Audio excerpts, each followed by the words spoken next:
Hello and welcome to this episode of Star Revelations with myself, Morgana, Sophia, and the gorgeous Maria Jones. Welcome. Hello, everybody. We have been away for a few weeks because life and work take over, but we are now back with a smorgasbord of astrological delights. But first, we have had an email from a listener, would you believe? The question the listener asked us was, what are you and Maria like when you're not recording? Do you have an answer for that one, Maria, or shall I tell her what the answer is? Oh, I don't know whether we should reveal that much information during Scorpio season. The answer I gave to the listener is we're feral. So, with that in mind, we are open always to listeners' questions and comments. They do make us laugh, they do make us smile, and yes, we are incredibly feral when we are not off the camera. So be warned. Maria, we are now in November, so we're recording this on the 11th of November. Mercury has gone retrograde and Jupiter has just gone stationary to go retrograde into Cancer. It's going to be, I guess we were both looking forward to quite a relaxed November. We've been through the months that shall not be named in March and April. And I thought, just towards the end of the year, we'll just slide into the festive period. I believe that's not really going to be the case. So, where do you want to start today? Mercury retrograde, Jupiter retrograde, Lilith, Venus? I don't know. You choose. Well, they're all so interwoven, aren't they, as well, which I think is really interesting. Um, but I think Mercury retrograde is always something that people are interested in digging into. And for me personally, every time I'm like, oh, it's only Mercury retrograde, we're used to this. And then it's like, bang, as soon as Mercury stations, the challenges begin. Mm. So I think this is going to be a really, really powerful one because not only is she going from Sag to Scorpio, which for me is very much about truth and revelation. But she's also making some conjunctions with Lilith. Black Moon Lilith is very, very active this month. She's conjoined with Mercury, she's conjoined with the Scorpio new moon that is coming up, and she is making a conjunction with Venus in late November. And these things are really significant because Lilith only enters a sign around once every 9 years. So we haven't had these conjunctions since the kind of autumn Samhain period of 2016. And Lilith in her home sign is super potent. So for me, it feels like not only this retrograde's going on, but we've got this very strong Lilithian current, which is present. And we've got Jupiter retrograding, and Jupiter's going to be squaring Eris, the other bad girl of the zodiac, in Aries, and Chiron. So there's so much going on, and Uranus has gone back into Taurus. So obviously we've got this Taurus Scorpio polarity that is so active for people at this time. So for me, I think really coming to an understanding of Lilith and who she is could be very important for people this month as they navigate these kind of scorpionic waters. Absolutely. And the one thing I always amuses me when Mercury goes retrograde. around November, because this has happened quite a lot recently, it's always just before the festive season. It's always just before we are about to gather with our tribe, be it our soul tribe, our physical family. And with Jupiter going retrograde, I was really musing on this on my dog walk this morning. It's like, okay, so it's really going to bring in some focus on kind of hearth and home and security, stability.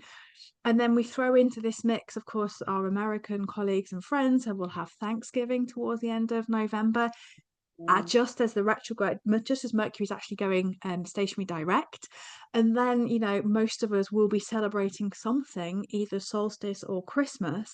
And for me, there still feels like there's going to be a lot of tacky energy around communication. So it's really an interesting time. It's not just a Mercury retrograde, is it? It's a Mercury retrograde plus. So it's really, for me, about having a little bit more self-responsibility, a little bit more self-sovereignty, and really thinking about how we are communicating, how we are doing our inner work, and not just projecting our kind of shadow self kind of vomit all over other people. It's going to be a very I think a very noisy retrograde kind of on the collective. But for us personally, if you can't, it sounds awful, if you can't be nice, please try not to say it for a while until you've kind of done your own shadow work, because you can really see situations, and you and I chatted offline earlier, that relating to half the home family, where it's everyone's going to be on a short fuse, and it's just going to be that, who is going to light the blue touch paper.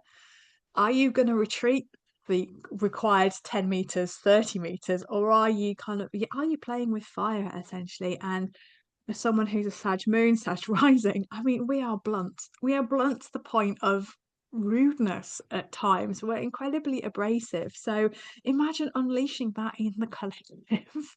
So, and it is, a bit of a pathetic kind of Mercury retrograde. Oh, just be nice and communicate. No, really, if it isn't going to be coming from your heart, if it isn't from a place of love, please don't say it, because I can just see these kind of truth bombs exploding. So that's going to be my kind of warning before you listen to the rest of this podcast, is actually this is going to challenge you as well. And really, how you communicate is really going to influence your relationships, not just for this Mercury retrograde, perhaps for the whole of that Jupiter and Cancer retrograde, which is quite long. It's November to March. I mean, that's It 4 months. is, It's a long time. So hold your fire, chaps. Don't fire until you see the whites of the rise. And if you're not sure, don't say it. It's going to be my Mercury retrograde kind of thought. absolutely. Truth bomb is a great word for Mercury in Sag. And I think I was saying to you before we logged on, I keep forgetting about the Sag part of the retrograde. I was really focused, I can't. on the Scorpio element. But I think it is really interesting. As you said, we do tend to have these retrogrades in the build up to the festive season. And I think it was fully in Sag actually last year, and it was really over Christmas. And it's really interesting to me because, Mercury in Sagittarius is all about our beliefs, ideologies, political and religious views. So, of course, when families come together or when people come together, these topics will inevitably come to the forefront. And with so much polarization in the world at the moment, there can be this desire to react. So I think it's finding that pause, isn't it, between the reaction and the response that we give. Absolutely. And I was really reminded this morning. I was watching a video where I saw something online where someone was talking about the very famous quote from Wayne Dyer. Do I want to be right or do I want to be happy? Um, I love that. the Sag does, or saying it with love with the Sag South Node. Sag, we do love to be right. We do have some opinions, and we do like them, everyone to know those opinions. It's really finding that space, isn't it? Because people are, as the retrograde goes back into Scorpio, people are going to get quite triggered, you know. As you said, there's a lot of shadow projection that can come about, especially when Lilith's involved, because Lilith is not quiet either. So it's really looking at where we are, you know, projecting, you know, and it always comes back to, like you said, that self-responsibility, that shadow work, isn't it? It's, you know, where am I being self-righteous? Another great Sagittarian shadow that Never. I will admit I do fall into at times. So yeah, the self-righteousness of Sagittarius, the manipulativeness of Scorpio, you know, we all do it. We all have these elements to us. So I think this is a really good opportunity for looking at that, but also some of the ways that we suppress ourselves. Because in goddess astrology, Sagittarius, we look at her really as the archetype of the wild woman, you know, so she's the Amazon, the archeress on horseback. So she really takes on this kind of archetypical frequency. And I also often think of her as Sheila Nagig too, because this is the time of year of the crone, you know, the dark goddess from Samhain to Yule. But Sheila Nagig is kind of like this very wild crone energy, isn't she, with her kind of yonic gateway open to the stars. So for me, she really fits with this time of year in Sagittarius. So we have this kind of wild Sagittarian archetype. And then we've got Lilith, who is conjuncting everything over the next couple of weeks, who is also, yeah, to use the word you used before, slightly feral. So there is this element here of, you know, where do we suppress these parts of ourselves and how can we use them wisely for liberation rather than just this, you know, slightly immature way of doing things, which can be, you know, happen when we're triggered, where we, you know, I'm not doing this, I need my freedom, whatever, and you're acting out in irresponsible ways. So it's kind of learning how to work with the wildness without doing the projection, if that makes sense. Those are my thoughts. And I think that is really, really important. And just as you were talking, I've seen a lot of posts recently on shadow shaming, you know, shaming people who haven't done the work, who are doing the work, who might be doing the work, and how intense and personal the work is, and you know whether you should be showing about your shadow. And it's, I feel that's really coming up. The online space in which we unfortunately have to inhabit at the moment is becoming quite spiteful, and there is a lot of kind of splenic projection over what's going on, and I can just see that kind of building up through this retrograde, because we're really incredibly polarized at the moment, let's be honest, and Sag does have a lot of fixed ideals and beliefs. It takes more than a bulldozer sometimes to change our attitudes and our beliefs, but we've got to be so careful that we are not suppressing ourselves as well and not saying something when in truth we need to be saying something in order to protect our right and protect our freedom. I was getting this vision of, like, you know, two huge mountains and a very narrow piece of glass kind of to walk across over the next few weeks. It's going to be incredibly tricky.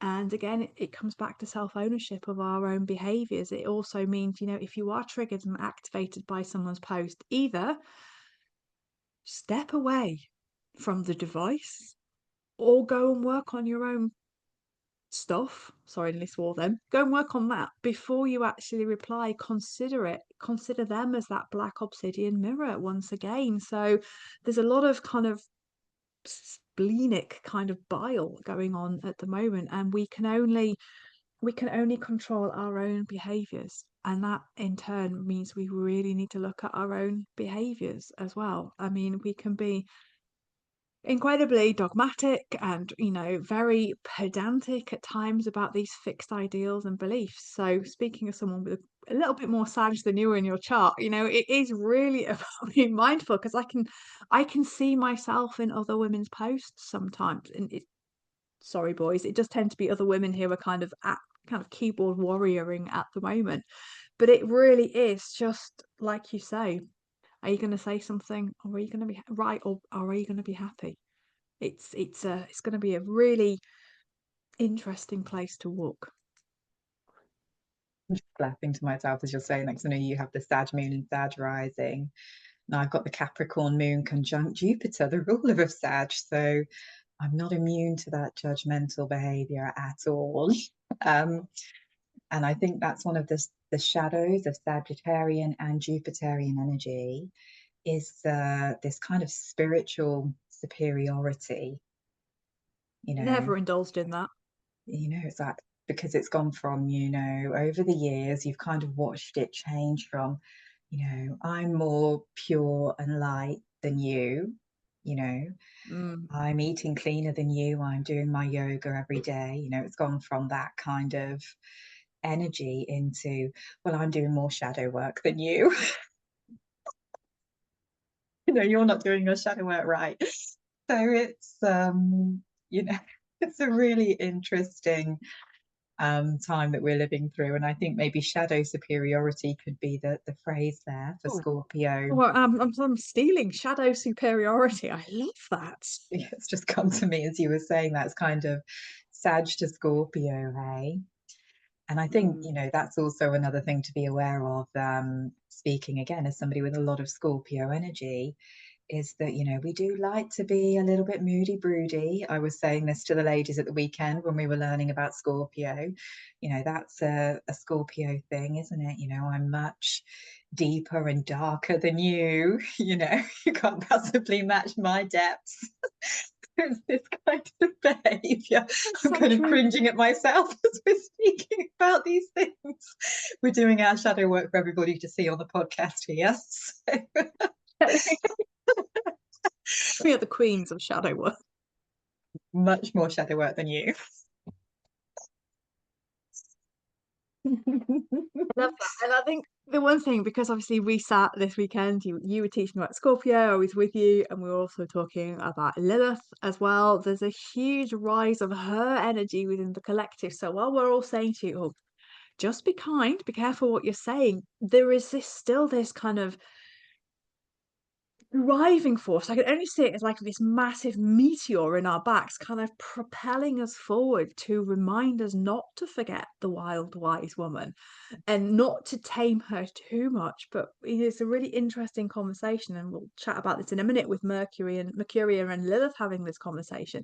She's pushing us forward to reclaim femininity, and it's going to be a really interesting ride as to how far can we go before we are shamed, pillarized, castigated by society for what we believe in and what we're standing for, and how far we can go and how comfortable we are standing in that kind of wild, wise woman frequency while the heavens, quite frankly, are tangoing to this kind of strange tune that actually isn't, well, it's going to be, let's just say, it's a complex tune, and the dance steps we're not going to get right at the first try at the moment. So it's this really interesting kind of interplay between wild, wise woman getting yourself out there, reclaiming the feminine, but also being really mindful while you're doing that to not vomit your shadow over other people. So let's look a little bit more. Now we've discussed our shadow superiority. We are Scorpio queens naturally when it comes to all this. Let's look a little bit about that kind of Lilith Mercuria conjunction, and then Lilith meeting Venus. It's going to be quite powerful all around that kind of 28 degrees of Scorpio plus the new moon. It feels like Lilith and Mercury are going to have a quite a serious conversation and potentially quite explosive.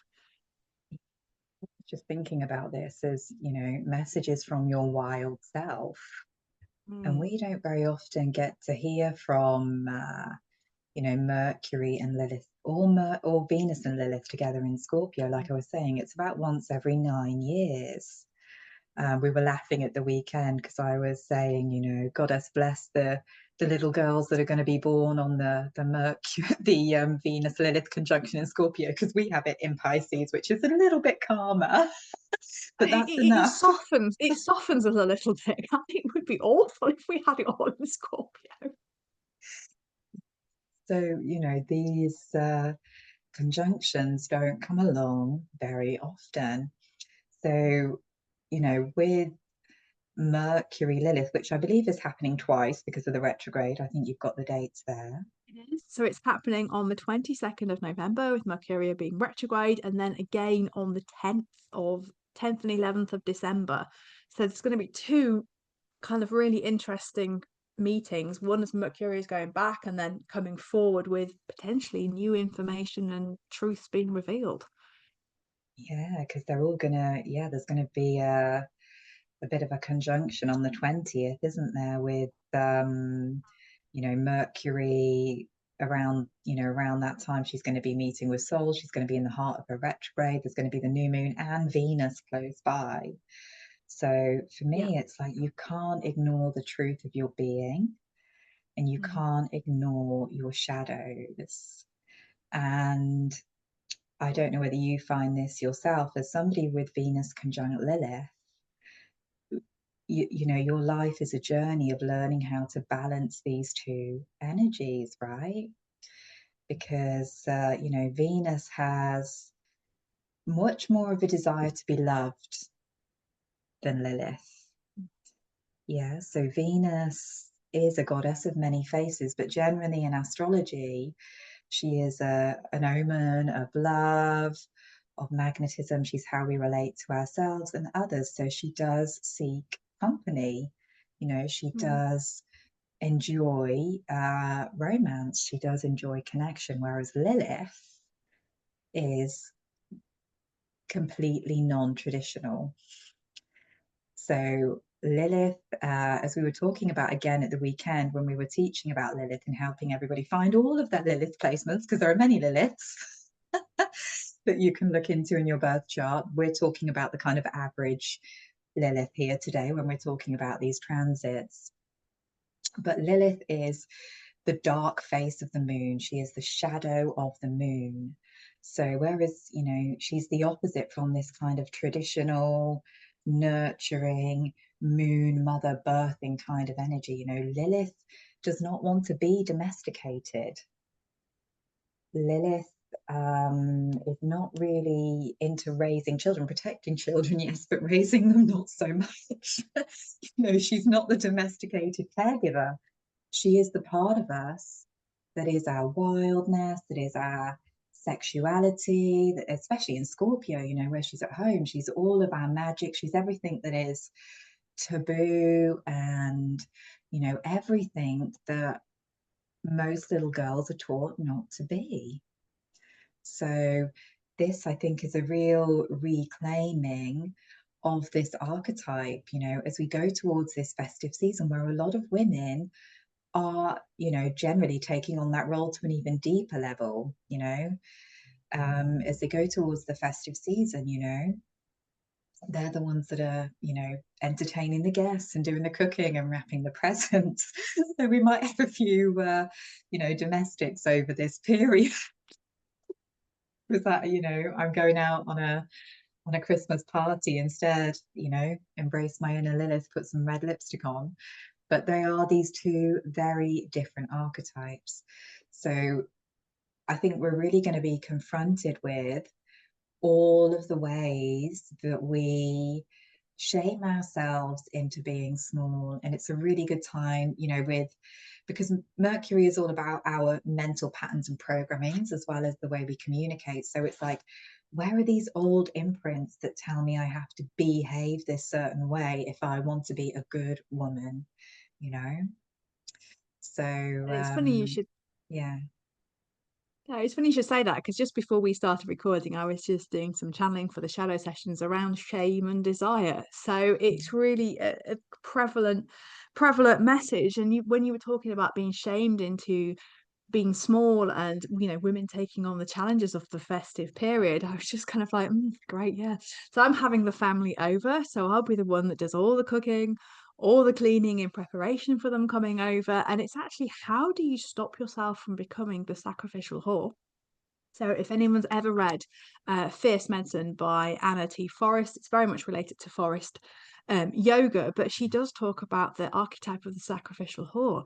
Is the challenge is how are you now going to step out of that energy? How can you share some of the burdens of what is going on for the festive preparation, for example, but also how are you going to serve yourself? Because, if you're using lots of quotes, you can't give from an empty cup. And I can guarantee half, if not nearly every single woman who's listening to this, and maybe some of the men, they're already burnt out, they're already frazzled. The whole idea of preparing for a festive season, which basically is one day, guys, it's exhausting thinking about it already. So how are you going to not sacrifice yourself at the altar of others? And how can you stand by the altar of self and replenish yourself and actually say, do you know what? Let's break the tradition this year. Let's not have a turkey.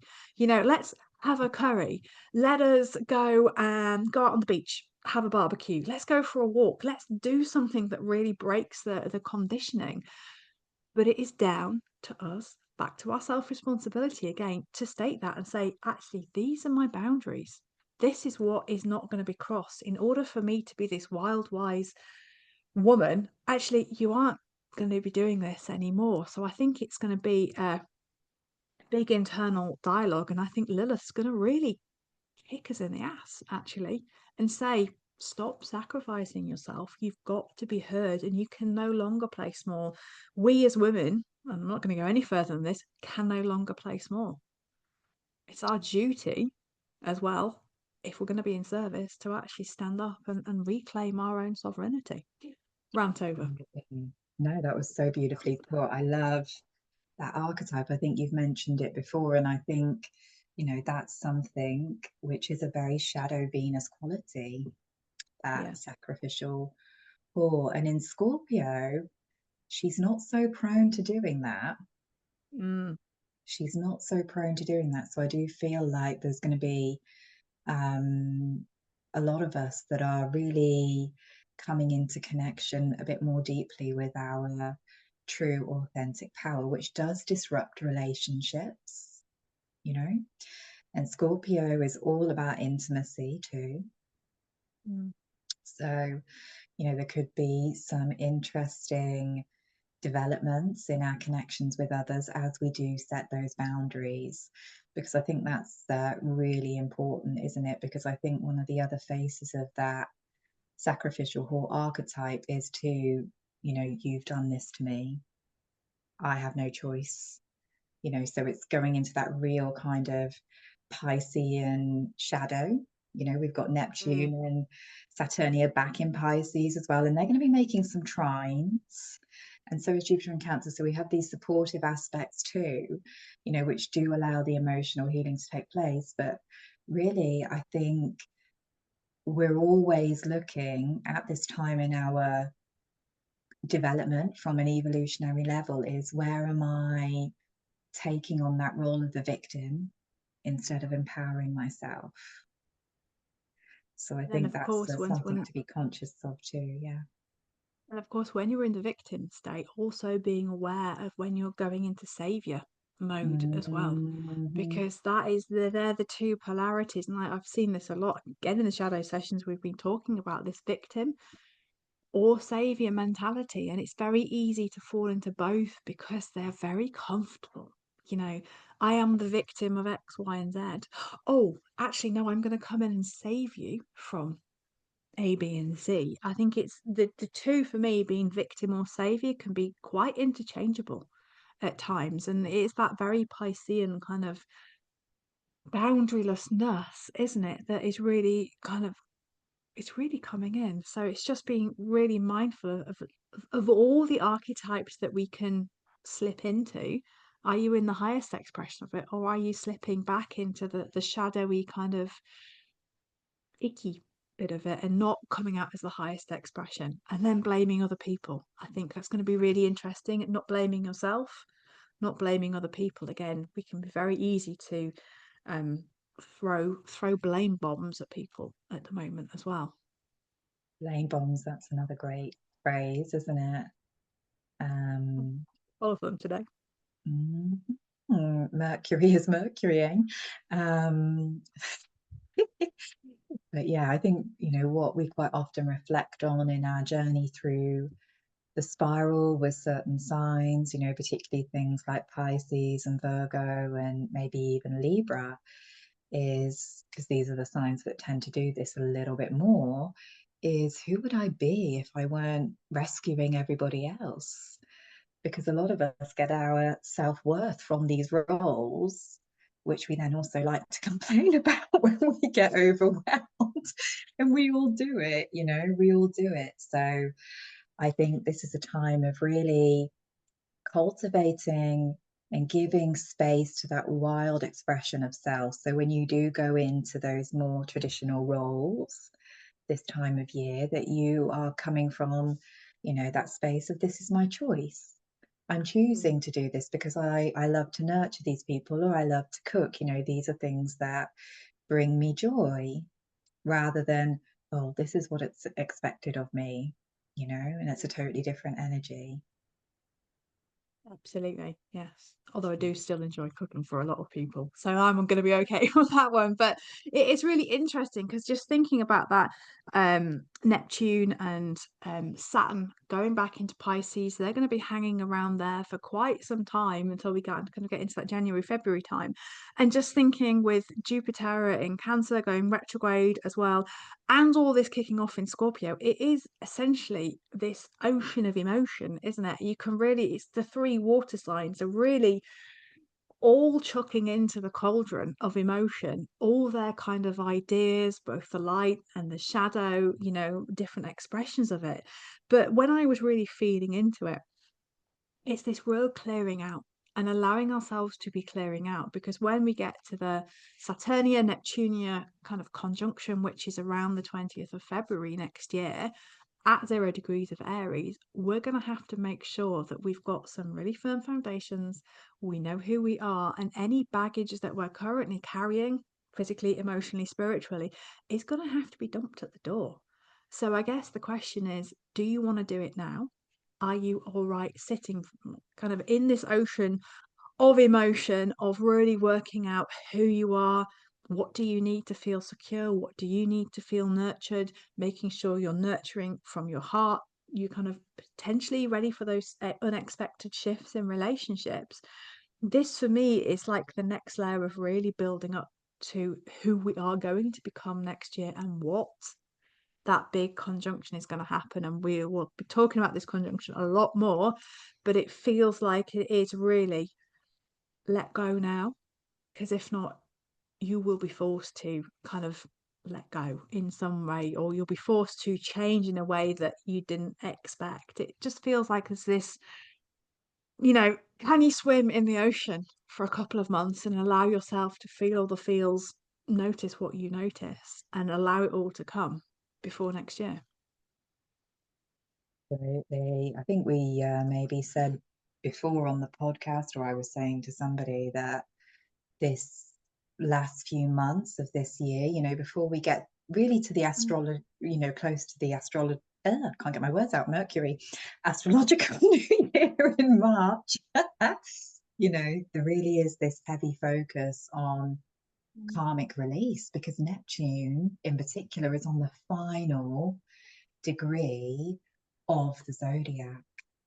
And Neptune is all of those things that we've just been mentioning. And, when a planet is in its sign of rulership and it's on a very strong degree, that energy is really permeating out through the collective. So that can be very transcendent. It can be very beautiful, that Piscean energy. It can be very compassionate.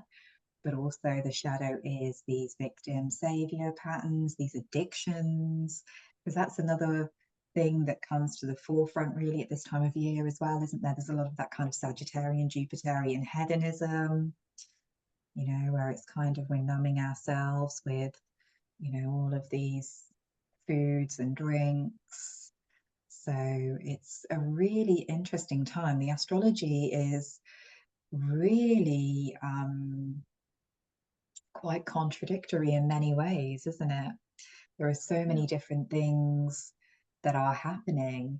But for me, the main focus is really around these Scorpio Lilith energies, And, you know, Jupiter being square to Eris too, because Eris and Lilith, there are some really strong similarities there, with them both being exiled goddesses. So Lilith, of course, very naughty, wouldn't lie beneath Adam, booted out of the Garden of Eden. if you if you look at the traditional story, obviously we know she's a lot more ancient than that. But you know, that's her general theme, you know, mother of demons, succubus, this kind of thing. And Eris, you know, Discordia, the great disruptor. And Jupiter in Cancer, you know, it does really want that tribe, that family, that home connection. So again, very different to Lilith, very different to Eris. So I think maybe, you know, as is common at this time of year as well, there's always that element of those of us who feel a little bit on the outside. You know, those of us who maybe are a little bit exiled from our families, or we don't fit in with the traditional expectations of the family. So I think there is freedom in being that outsider as well. And I think it's learning to be maybe a little bit more comfortable with that. But what I will also touch on is that Eris and Lilith can both be quite rageful. So we all know that as Aries, definitely we know that rage can be a bit of a double-edged sword. So it's like, how are we wielding that? How are we transmuting it within ourselves? Because neither of these goddesses are very quiet or polite. And I'm just wondering actually if there's going to be something on the world stage which, you know, really stirs up a lot of feminine rage as well. You know, maybe some kind of injustice will be revealed, maybe something to do with the files that haven't been released that shall not be named. You know, all of these Actually, things I mean, going on. Yeah. but if you think about the files which haven't been released, the book has now been released. So I haven't read that, I confess. So that is a start, a taster. But I mean, people have been talking about the files and things that predated the files for a long time. And I think you're right. There is that feeling in your water, isn't it? You know, that there is something on the world stage which is going to stir up that feminine rage. And I'm just hesitating because I can literally feel my chest and my throat constricting. Like, you know, will we be able to speak about it? Will we be able to share about it? And yeah, I think there's a lot of energy around that, and I think that will be. I don't want to look into it too much, but I really do feel that there will be something that's coming up, and it will be a marker point, particularly as to how we deal with it as women, but also how we deal with it as women supporting women or not, as the case may be, because that we have to rebuild that fractious relationship as well. And I guess that thinking about that karmic release, I'd written down karmic release all about your family. Actually, I think some of that karmic release is going to be around sisterhood wounds, and maybe even going deeper, not just the witch wound, into that early priestess wound as well. I think that will bring up so much as well as whatever happens on the world stage. Absolutely. And I'm really glad you mentioned that, because this can be another thing with Venus conjunct Lilith, is sisterhood wounds, jealousy. You know, there can be some real issues with that. If, you know, women who have strong Lilith energy will often deal with these kinds of issues in their life, these kinds of projections. But yes, most definitely, I think there is this thing that is happening with the current energy of polarization, which is also pitting women against women as well. You know, Yeah. you've got this kind of, we've talked about this a lot, you know, this kind of right to left polarity, which, you know, women are very polarized and separated too. So we'll see. But to me, the word that's coming to me actually with this Scorpio retrograde and this Lilith energy is exposure.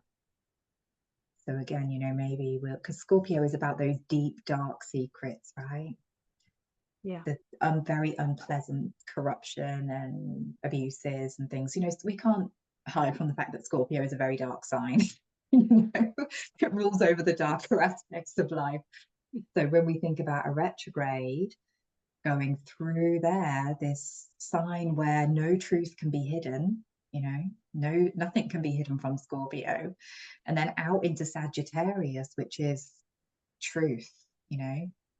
That's the highest octave of Sagittarius, is truth, is gnosis. So it feels to me like, there might be, especially in the political world, because it's Sag, or the banking world, the corporate world, there can be some very unpleasant things that are uncovered, probably having to do with women. I agree. And thinking of several topics that come to mind, actually, I think I would welcome that exposure because it's things you and I have known about for a long time. And actually, it's time to maybe open everybody's eyes to realize that this is going on so many different levels as well. And just thinking about that kind of exposure and violence as well is the one thing that really comes to mind. Sag can be quite, I don't, not violent per se, but she's the warrioress, the archeress, isn't she? So she does have, there's just a little hint of something that there could be quite a violent suppression of women's voices after exposure, but it's cheerful. You're right. I think truth should, it's about time it came to the light now. I think it's been a long time coming. Absolutely. So it will be very interesting to see what develops, because as you said, this period is taking us up really from now as Mercury goes retrograde. She's going to make her first conjunction with Mercury, I think you said the 22nd of November. Then we've got the big conjunction with the moon and Venus as we go through that week. That's a really big week of astrology. And then the final conjunction when Mercury goes direct in December. So Mercury leaves her shadow around mid-December, if I'm remembering right. So really, we're not going to have the full picture about anything that's going on until that time. So as always with Mercury, Mercury is the divine trickster. We can't forget that Mercury rules Gemini. So she is the great shapeshifter, the goddess of duality. So again, before we react, what is true? What is true here? Yeah. And you may find that your truth changes.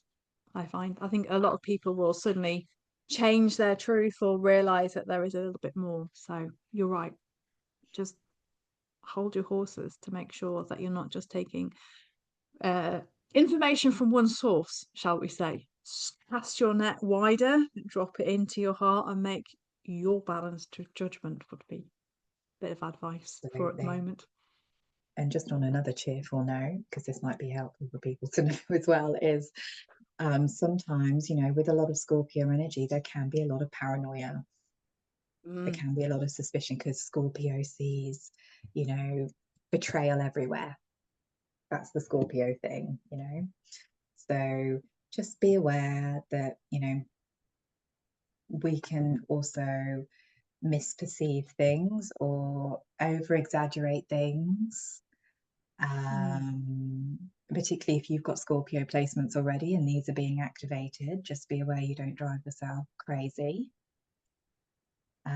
Just as a little side note, from somebody who lives with a lot of Scorpio energy, as do you. As do I, and I've now got Elvis in my head going, "You can't go on together with suspicious minds." I've got the words wrong there, sorry. Crap Elvis impression, but it's kind of a song. If you need a song for the Scorpio season, just being aware. It's yeah, suspicion sometimes is for Scorpio absolutely spot on, and at other times we are way off. So just being really mindful that you get everything. Be healthily suspicious. Yeah, be discerning, but not paranoid because, Scorpio's deepest fear is betrayal.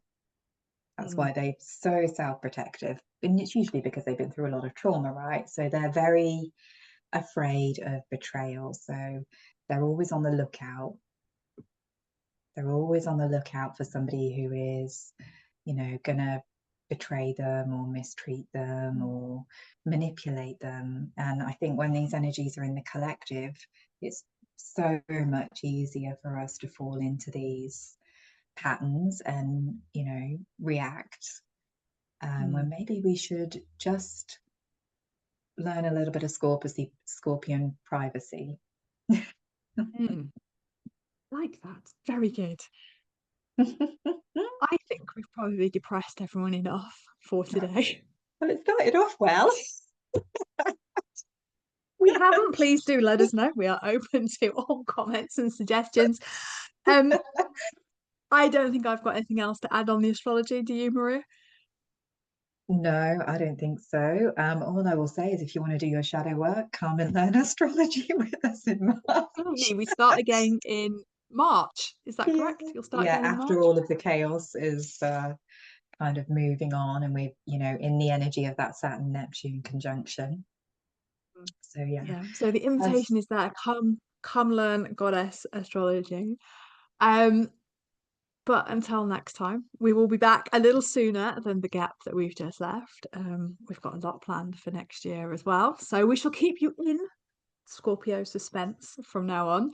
We are sending you so much love. Of course, feel free to comment on the podcast, send us an email, get in contact with us. And if you really want to go deep in your shadow work and you can't wait till March, I definitely offer shadow readings and Lilith readings. I think you do too as well, Maria.